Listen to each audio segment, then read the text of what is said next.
Hello friends, कैसे हैं आप सब। आशा विश्वास पूर्ण उम्मीद है मस्त होंगे, स्वस्थ होंगे, जहाँ पे भी होंगे अपनी पढ़ाई को निरंतर कर रहे होंगे। हो चुका आगाज़ रण का, युग बदलने की तैयारी, जीत उसी की होगी जिसका संघर्ष है जारी। जो बच्चा सही दिशा में मेहनत का पसीना बहाएगा निश्चित ही मैदान जीत कर ले जाएगा। मैं आशीष आपके अपने यूट्यूब चैनल फिजिक्स बाय आशीष सर में दिल खोलकर स्वागत करता हूँ। जैसा कि हम सभी को पता है बच्चा कि हम लोग बात कर रहे थे फिजिक्स पोर्शन की कक्षा 10th की, जिसमें हम लोगों ने 4 लेक्चर कवर कर लिए हैं, जिसमें बहुत सारी चीज़ों के बारे में हम लोगों ने डिस्कस कर लिया है। अब जो आगे के जो टॉपिक्स हैं वो भी बहुत ज़्यादा महत्वपूर्ण हो जाते हैं न्यूमेरिकल्स के लिए। और इसके अलावा जो हमने पिछले वीडियो आपके सामने आया है इससे पहले, जो दर्पण द्वारा प्रतिबिंब बनाना, वो बहुत ज़्यादा महत्वपूर्ण है हमारे बोर्ड एग्जाम के लिए, हमारे सारे कॉन्सेप्ट के लिए, क्योंकि बेटा वहाँ से बहुत सारे क्वेश्चंस बनने की प्रबल संभावना हर बार रहती है। तो आपसे आग्रह है कि जिन लोगों ने वो वीडियो नहीं देखा है उस वीडियो को आप देखिए, फिर देन आगे से हम लोग आज कंटिन्यू करते हैं। निश्चित है आपका जो होली है वो काफ़ी बेहतरीन रही होगी, शानदार रही होगी। अब फिर से हम लोग जुड़ जाते हैं अपने लक्ष्य को पाने के लिए। जो हम लोगों ने टारगेट बनाया है, जो हम लोगों ने अपनी छोटी छोटी सी आँखों में बड़े और महान सपने सजोए हैं, निश्चित ही वो पूरे हो सकते हैं अगर हम निरंतर उसके लिए प्रयास करते रहें, निरंतर उसके लिए मेहनत करते रहें, तो वो सारी चीज़ें हम लोगों की साकार होंगी। चलिए समय ना गवाते हुए हम बात करते हैं आज अपने टॉपिक्स की। जो हमारे सामने लिखे हुए टॉपिक्स हैं वो पहला टॉपिक्स है उत्तल दर्पण द्वारा प्रतिबिंब बनाना। दूसरा टॉपिक है दर्पण के उपयोग क्या क्या होते हैं, काफ़ी बार पूछा गया है। इसके बाद दर्पणों की पहचान आप कैसे कर सकते हो। अगर कोई दर्पण आपके सामने दे दिया आपको, तो आप कैसे बता सकते हो कि ये अवतल दर्पण है, ये समतल दर्पण है या ये उत्तल दर्पण है। इसके बाद जो काफ़ी महत्वपूर्ण पॉइंट आता है दर्पण सूत्र UVF में संबंध, ये तो बहुत महत्वपूर्ण ही हो जाता है पूरे चैप्टर के लिए। पूरे चैप्टर के लिए बहुत महत्वपूर्ण भूमिका निभाता है। वेरी इंपॉर्टेंट लिख दें तो कहीं दो राय नहीं है इसमें लिखने के लिए। बात करते हैं सबसे पहले उत्तल दर्पण द्वारा प्रतिबिंब बनाने की।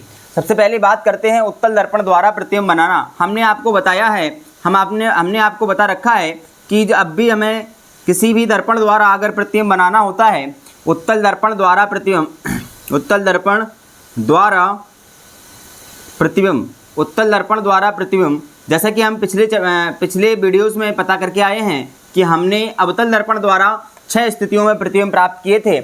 आज हम उत्तल दर्पण द्वारा प्रतिबिंब बनाएंगे और उत्तल दर्पण द्वारा प्रतिबिंब केवल और मात्र 2 स्थितियों में प्राप्त किया जाता है। उत्तल दर्पण द्वारा जो प्रतिबिंब बनता है वो मात्र 2 स्थितियों में प्राप्त किया जाता है। पहले हम लोग अगर चाहें तो रूल से याद कर सकते हैं कि जो अपने पास दर्पण द्वारा जो प्रतिबिंब बनाए जाते हैं उनके 3 नियम होते हैं। पहला नियम ये कहता है कि मुख्य अक्ष के समांतर जब भी कोई आप प्रकाशीकरण को भेजते हैं, मुख्य अक्ष के समांतर जब भी प्रकाशीकरण को भेजते हैं तो वो हमेशा मुख्य अक्ष के बिंदु से फोकस से होकर जाती है। कहाँ से होकर जाती है बच्चा? फोकस से होकर। और अगर आपने कभी फोकस से होकर भेजा उसको, कहाँ से होकर भेजा? फोकस से, तो वो परावर्तन के बाद मुख्य अक्ष के समांतर हो जाती है। या कोई प्रकाशीकरण मुख्य अक्ष के समांतर जाती है तो परावर्तन के बाद फोकस से आती हुई प्रतीत होती है, या फोकस की ओर जाने वाली प्रकाशीकरण परावर्तन के बाद मुख्य अक्ष के समांतर हो जाती है। ये पहला नियम और दूसरा नियम है। तीसरा नियम, अगर प्रकाशीकरण को आपने सी से भेजा है तो वो निश्चित ही सी से ही जाएगी, सी से ही होकर जाती है, या सी की ओर भेजी तो सी की ओर जाती हुई प्रतीत होती है। चलिए बात करते हैं उत्तल दर्पण द्वारा प्रतिबिंब बनाने की। हमें पता है उत्तल दर्पण द्वारा प्रतिबिंब केवल और मात्र 2 स्थितियों में प्राप्त किए जाते हैं। पहली स्थिति आपके सामने हम लिखते हैं। पहली स्थिति हम लिखते हैं कि जब वस्तु अनंत पर रखी हो। कहाँ रखी हो? जब वस्तु अनंत पर हो। जब वस्तु अनंत पर हो। कहाँ हो बच्चा? अनंत पर हो। जब वस्तु कहाँ हो? अनंत पर हो। जब वस्तु अनंत पर होगी तो क्या कंडीशन होगी देखने का प्रयास करते हैं। ये रहा हमारे सामने अवतल दर्पण। क्या रहा बच्चा? अवतल दर्पण कैसा होता है? अवतल दर्पण ऐसा होता है जिसकी अंदर साइड होती है पॉलिश। क्या होती है बच्चा? अंदर साइड होती है पॉलिश, और परावर्तन होता है बाहर की साइड से, उभरे हुए भाग से परावर्तन होता है, अंदर से होता है, अंदर होती है पॉलिश और बाहर से होता है परावर्तन। तो ये दर्पण होता है आपका उत्तल दर्पण। ठीक है, उत्तल दर्पण ये बन गया। उत्तल दर्पण का जो मध्य बिंदु होगा उसे हम लोग दर्पण का फोकस कह रहे हैं, सॉरी दर्पण का क्या कहते हैं? ध्रुव कहते हैं। जिस खोखले गोले से काटा गया होगा उसका जो केंद्र रहा होगा उसको वक्रता केंद्र C कहते हैं। P और C से मिलाती हुई जो सीधी रेखा खींची जाती है उसको हम लोग मुख्य अक्ष कहते हैं। क्या कहते हैं बच्चा? मुख्य अक्ष। और P और C के बीच में जो मिड पॉइंट होता है उसे हम लोग फोकस कहते हैं, NEF। इतनी बात सभी लोगों को क्लियर है। जब वस्तु अनंत पर रखी होती है, हमने आपको बता रखा है जब भी वस्तु अनंत पर होगी तो जो प्रकाश की किरणें भेजेंगे आप, वो हमेशा मुकक्ष के समांतर भेजते हैं। ये वस्तु रखी है, मान लीजिए आपके पास कहाँ पे रखी है बच्चा, अनंत पर रखी है, ठीक है। तो पहली प्रकाश की किरण अगर मुकक्ष के समांतर जाएगी, पहली प्रकाश की किरण अगर मुकक्ष के समांतर जाएगी तो हमें पता है वो परावर्तन के बाद या तो फोकस से होकर जाती है या फोकस से आती हुई क्या होती है बच्चा, प्रतीत होती है। क्या होती है? प्रतीत होती है। अगर इसको पीछे की ओर बढ़ाया जाए, तो ऐसा नहीं लग रहा है क्या ये फोकस से जा रही है, फोकस से आती हुई प्रतीत हो रही है। ये यहाँ पे जा रही है रिटर्न होते हुए, तो ये कहाँ से आती हुई प्रतीत हो रही है? देखो बच्चा, एफ से आती हुई प्रतीत हो रही है कि नहीं हो रही है। इसके बाद दूसरी प्रकाश की किरण अगर आपने मुकक्ष के समांतर भेज दी, तो वो परावर्तन के बाद ऐसे लौटेगी, इधर को लौटेगी कि नहीं लौटेगी बच्चा। लेकिन अगर इसको पीछे की ओर बढ़ाया जाए तो ऐसा नहीं लग रहा है कि एफ से होती हुई आ रही हो, ऐसा लग रहा है कि नहीं लग रहा है कि ये कहाँ से होती हुई आ रही हो। तो हम ये देख पा रहे हैं कि ये पहली प्रकाश किरण या दूसरी प्रकाश किरण किस बिंदु से आती हुई प्रतीत हो रही हैं, एफ से आती हुई प्रतीत हो रहे हैं। तो निश्चित कह सकते हैं कि प्रतिबिंब कहाँ बनेगा, एफ पर बनता है। कहाँ बनता है? एफ पर बनता है। कैसा है बच्चा? आभासी है कि वास्तविक है? तो आप कहेंगे सर आभासी है। कैसा है? आभासी, क्योंकि किरणें वास्तव में नहीं मिली बल्कि मिलती हुई प्रतीत हो रही हैं या जिस बिंदु से आती हुई प्रतीत हो रही है। तो प्रतिबिंब हो गया आभासी। कैसा है? बिंदु जैसा है। कैसा है बच्चा? बिंदु जैसा। और बच्चा जो भी प्रतिबिंब होता है अगर वो बना है आभासी, कैसा बना है? आभासी, तो वो हमेशा सीधा माना जाता है। कैसा माना जाता है बच्चा? सीधा माना जाता है। ये बातें हमें याद रखनी है। महत्वपूर्ण पॉइंट हो जाता है हमारे लिए कि अवतल दर्पण द्वारा प्रतिबिंब कहाँ बनता है। तो पहली कंडीशन ये है कि वस्तु जब अनंत पर रखी होती है तो प्रतिबिंब बनता है आपका फोकस पर। कहाँ बनता है बच्चा? फोकस पर बनता है, ठीक है। इसके बाद जो दूसरी स्थिति आती है, ये दूसरी जो स्थिति आती है किसके लिए? उत्तल दर्पण द्वारा दूसरी स्थिति होती है, वो केवल और मात्र एक जो दूसरी स्थिति है वो ये है, दूसरी स्थिति जो है वो है अनंत और पी के बीच। कहाँ है बच्चों?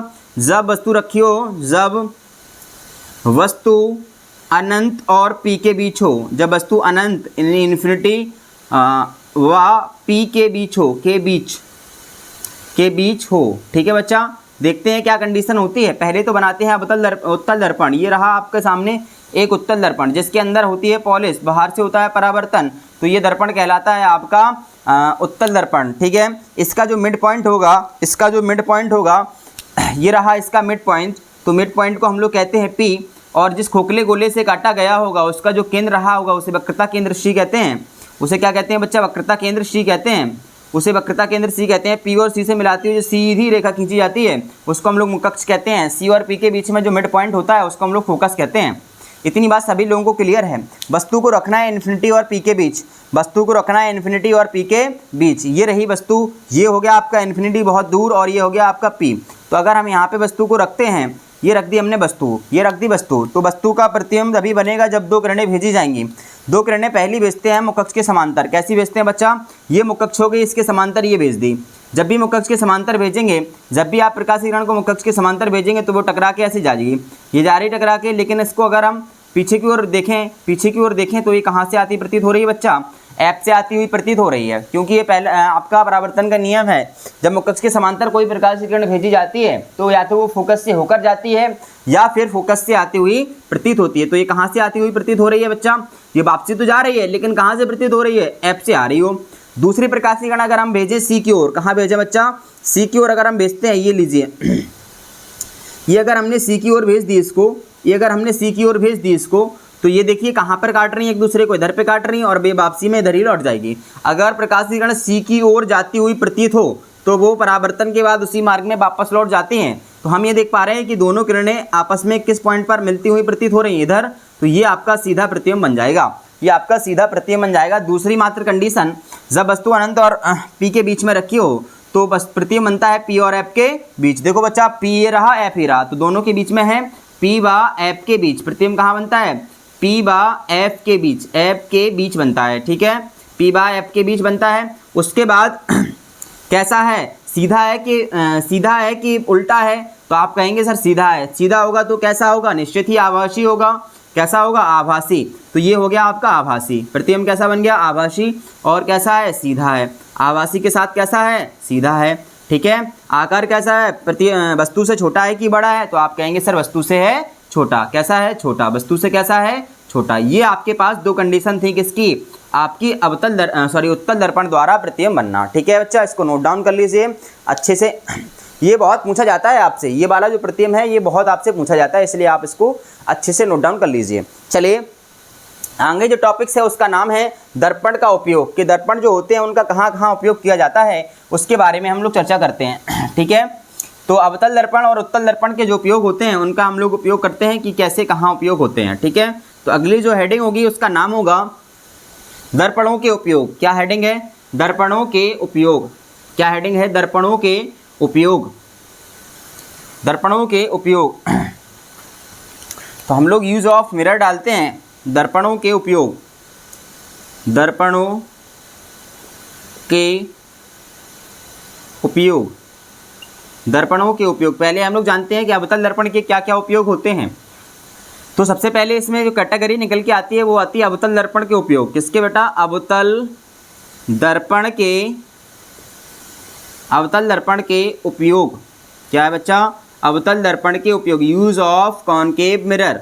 क्या है, यूज ऑफ कॉनकेव मिरर। तो अवतल दर्पण का उपयोग कहाँ कहाँ होता है, हम शॉर्ट आपको लिखवा दे रहे हैं, जो जनरली पूछे जाते हैं। तो पहला जो आपका उपयोग होता है वो होता है बेटा हजामत बनाने में। क्या लिखते हैं हम यहाँ पे, हजामत बनाने में, हजामत बनाने में, हजामत बनाने में, हजामत बोले तो दाढ़ी बनाने में। ठीक है बच्चा, जो अधिक फोकस दूरी के जो हमारे पास अवतल दर्पण होते हैं उनसे अगर हमें बड़ा प्रतिबिंब देखना होता है कि बाल हमारे बड़े बड़े दिखें, हजामत बोला दाढ़ी, जो दाढ़ी बनाने वाले होते हैं तो वो अपने सामने जो मिरर रखे होते हैं तो होता सिंपल है, प्लेन मिरर होता है। लेकिन जब हमें बड़े बड़े अगर हमें बाल देखने होते हैं तो हम लोग हजामत बोले तो दाढ़ी बनाने में यूज करते हैं। ठीक है, दूसरा जो उपयोग होता है इसका जो दूसरा उपयोग होता है बच्चा इसका वो होता है कि ये प्रकाश किरणों को क्या करता है बच्चा, फैलाता है, सॉरी इकट्ठा करता है। तो जो डॉक्टर्स होते हैं, जो डॉक्टर वगैरह होते हैं, डॉक्टर जो चेकअप करते हैं, डॉक्टर आँख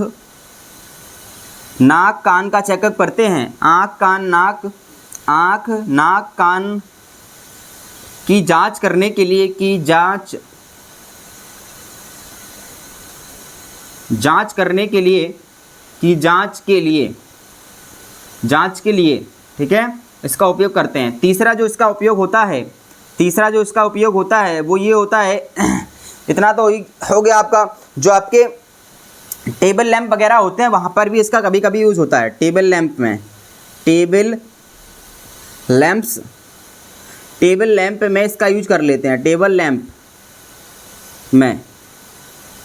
लैंप में यूज हो जाता है। और जो चौथा उपयोग बहुत महत्वपूर्ण हो जाता है वो होता है कहाँ पे, जो आपके ट्रेन हुई, बस हुआ, ट्रेन हुई, बस हुई, गाड़ी हुई, गाड़ी, सर्च लाइट हुई, सर्च लाइट, जो हम लोग लाइट यूज करते हैं, सर्च लाइट के, और जिनकी जो ये हैं इनके हेडलाइट्स में होता है। कहाँ होता है बच्चा, हेडलाइट में। ठीक है बच्चा, इतने इसके उपयोग हो गए, इनको आप नोट डाउन कर लीजिए, स्क्रीनशॉट ले लीजिए फटाक से, बहुत ज़्यादा पूछा जाता है तो आपको ये जानकारी पता होनी चाहिए कि अवतल दर्पण का उपयोग कहाँ कहाँ हम लोग करते हैं। ठीक है बच्चा, ये आप लोग नोट डाउन कर लीजिए फटाफट से। इसके बाद जो कहानी आती है वो है आपका उत्तल दर्पण द्वारा प्रतिबिंब, उत्तल दर्पण के उपयोग। क्या है, अगली हेडिंग क्या है, उत्तल दर्पण के उपयोग।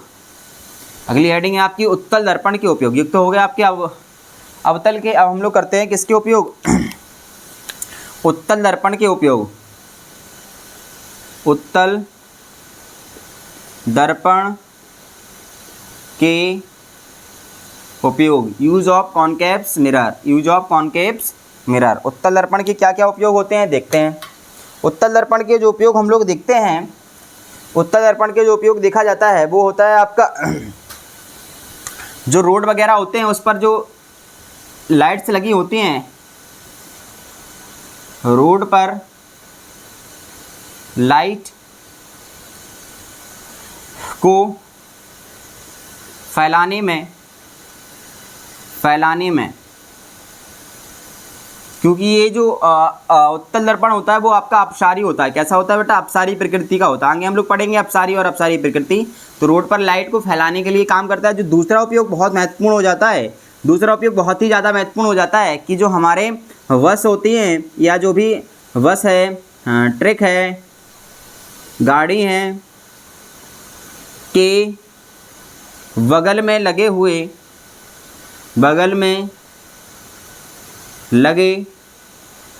दर्पण जिससे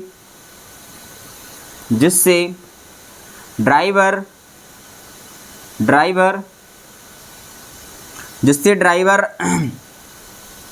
पीछे आ रहे वाहन को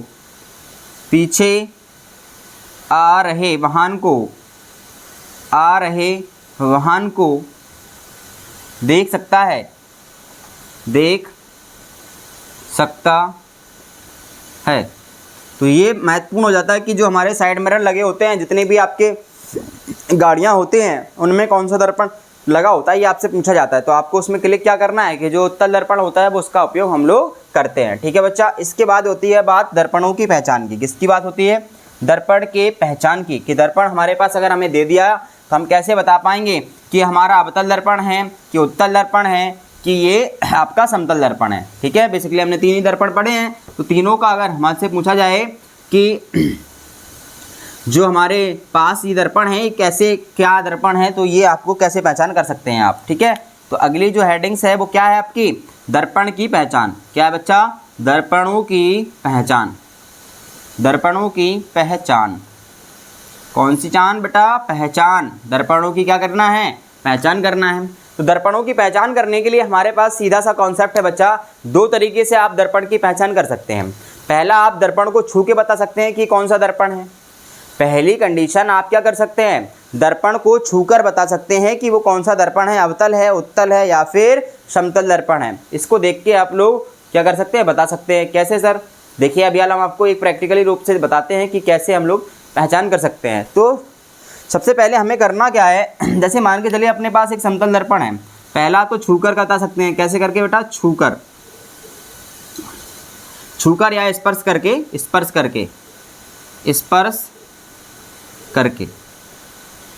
करके बता सकते हैं कि दर्पण की हम पहचान कर सकते हैं। जैसे हमारे अपने पास तीन चीज़ें ले रहे हैं। एक ले रहे हैं बेटा समतल दर्पण। क्या ले रहे हैं? एक हमने ले लिया समतल दर्पण। ये हो गया आपका समतल दर्पण। ये एक साइड हमने इसकी पॉलिश कर दी। ठीक है बच्चा, समतल दर्पण हो गया। वैसे हमें नहीं पता है कि ये समतल है कि नहीं है।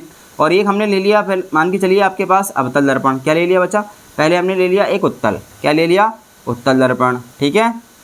और फिर हमने ले लिया एक अवतल दर्पण जिसकी बाहर पॉलिश कर दी। ठीक है बच्चा। ये हमारे पास तीन दर्पण है। तो हमें स्पर्श करके कैसे, मान के चलिए आपने कोई छड़ ले ली। क्या ले ली बच्चा? एक छड़ ले ली, लोहे किसी भी कांच वगैरह की छड़ ले ली। छड़ को आपने क्या किया, जब इस पर स्पर्श कराया ऐसे, तो ये देख रहे थे कि हमारी जो छड़ थी वो बिल्कुल फ्लैट हो गई थी। फ्लैट मतलब उस पर चिपक गई थी एकदम। तो हम स्पर्श करके बता सकते हैं या छू कर बता सकते हैं। अगर उसमें सभी जगह पे समतल दिखे तो हम क्या कहेंगे कि ये दर्पण कौन सा हो गया बेटा? समतल। कौन सा दर्पण हो गया? समतल दर्पण, प्लेन मिरर हो गया। ठीक है। अब हमने क्या किया, दर्पण से ऐसे छूने के बाद हमने ये आभास किया कि बीच में अगर हमें टच हो, ओनली क्या हो, जो हमने छड़ ली है या हम हाथ से ही टच करें तो हमें क्या बीच बीच में केवल दिखाई दे और अगल बगल क्या खाली दिखाई दे ऐसे, ये वाला हिस्सा। तो ये वाला हिस्सा ओनली छुए और बीच वाला हिस्सा कैसा हो बच्चा? खाली दिखाई दे। तो हम ये कह सकते हैं कि कौन सा दर्पण है? ये आपका दर्पण है उत्तल। कौन सा दर्पण है? उत्तल दर्पण है। अगर मान के चलिए आपने छुआ और आपको ऐसे सीधा ऐसा रखा है और इस पर आपने कांच की छड़ ऐसे रख दी। ठीक है। तो कांच की छड़ का अगर दो हिस्से छुए क्या हो, दो हिस्से स्पर्श हों, तो हम ये कह सकते हैं कि दर्पण कौन सा होगा? अवतल होगा। कौन सा होगा? अवतल दर्पण होगा। बात समझ में आ गई? आपने कांच की छड़ पहले ली, कांच की छड़ को अगर आपने समतल दर्पण पे रखा तो वो एकदम से फ्लैट चिपक जाएगा उससे। दूसरा आपने उत्तल दर्पण पे रखा तो उसका एक छोटा सा भाग उस पर स्पर्श करेगा। फिर जो आपने तीसरा लिया उसमें दो हिस्सों पर तो स्पर्श करेगा, बाकी जगह स्पर्श नहीं करेगा। तो हम कह सकते हैं कि इस तरीके से बता सकते हैं कि दर्पण आपका उत्तल है कि अवतल है कि समतल है। दूसरी कंडीशन होती है आप प्रतिबिंब देखकर बता सकते हो। जैसा कि हम लोग सीख चुके हैं कि प्रतिबिंब देखकर आप बता सकते हो कि दर्पण आपका कैसा है, उत्तल है, समतल है या फिर अवतल है। कैसे सर? जैसे हमने दूसरी कंडीशन लिख रहे हैं क्या करके, आप प्रतिबिंब देखकर, प्रतिबिंब को देखकर आप बता सकते हो कि ये ये दर्पण कौन सा है। जैसे बात अगर समतल दर्पण की है, किसकी है बच्चा? समतल दर्पण की। समतल दर्पण की है तो समतल दर्पण में आपको पता है कि प्रतिबिंब कैसे बनते हैं हमेशा, दर्पण हमेशा समतल दर्पण में हमेशा जो प्रतिबिंब बनता है वो होता है बेटा आपका आभासी। कैसा होता है? आभासी होता है, पहली बात। ठीक है, दूसरी बात, आभासी होगा तो कैसा होगा? सीधा होगा। ठीक है, और कैसा होगा? वस्तु के बराबर होगा। कैसा होगा बच्चा? बराबर होगा। ठीक है, आभासी होगा, सीधा होगा, वस्तु के बराबर होगा। बस इतनी चीज़ें देख कर आप बता सकते हैं कि समतल दर्पण है, पहली कंडीशन। दूसरा, अगर आपके सामने है अवतल, कौन सा दर्पण है बेटा? अवतल है, अवतल दर्पण है। तो अवतल दर्पण में आप देख के आए हो कि सारी कंडीशन कैसी है बच्चा? प्रतिबिंब बनेगा कैसा? वास्तविक, एकमात्र कंडीशन को छोड़ के वास्तविक बनेगा। ठीक है, और वास्तविक होगा तो वो कैसा होगा बच्चा? उल्टा होगा। ठीक है, और अगर वस्तु रखी होगी पास में, दर्पण के पास में होगी तो बड़ा बनेगा। जब वस्तु कैसी हो? पास में। जब वस्तु पास हो तो बड़ा, और यदि दूर हो, यदि वस्तु हो दूर तो छोटा, तो कैसा होगा? छोटा बनेगा। इससे आप पता लगा सकते हो। तीसरी कंडीशन है आपकी उत्तल दर्पण की, उत्तल की। तो उत्तल दर्पण में कैसा बनता है बच्चा? पता है आपको? आभासी बनेगा। ठीक है, आभासी बनेगा तो वो कैसा होगा? सीधा होगा, और वस्तु से हमेशा छोटा बनेगा। कैसा बनेगा बच्चा? छोटा। चाहे जहाँ पे वस्तु रखते जाओ आप, हमेशा छोटा ही बनेगा। इतनी चीज़ों को देखकर आप बता सकते हो कि दर्पण कौन सा है, अवतल है, उत्तल है या फिर समतल है। इतनी बातें आपको बहुत अच्छे से समझ में आई होंगी। वीडियो अच्छा लगता है तो शेयर कीजिए, चैनल को सब्सक्राइब कीजिए, बेल आइकन का बटन दबाइए, और बेहतरीन तरीके से आपको समझाने का प्रयास करेंगे। इसके बाद जो टॉपिक्स नेक्स्ट है, ये यूबीएफ में संबंध काफ़ी इंपॉर्टेंट टॉपिक्स है, इसलिए हम इसको कल करेंगे। और जुड़ना ना भूलिए, इसको आप बहुत अच्छे से समझेंगे तभी पहला चैप्टर आपका एकदम से क्लियर हो जाएगा। शायद एक ही टॉपिक ये है और एक टॉपिक और है, उसके बाद ये चैप्टर पहला आपका खत्म हो जाएगा। ठीक है, उसके बाद हम लोग न्यूमेरिकल से स्टार्ट करेंगे, फिर ये सारी चीज़ें आपकी कॉन्सेप्ट क्लियर हो जाएंगे। ठीक है बच्चा, इसके साथ पढ़ते रहिए, अपना ध्यान रखिए, स्वस्थ रहिए, मस्त रहिए, और छोटे बच्चों से प्यार कीजिए, बड़े लोगों का सम्मान कीजिए, अपना व्यक्तित्व इस तरीके से विकसित कीजिए, अपना कैरेक्टर इस तरीके से विकसित कीजिए कि लोग आपके साथ रहना पसंद करें। Thank you so much, all the best.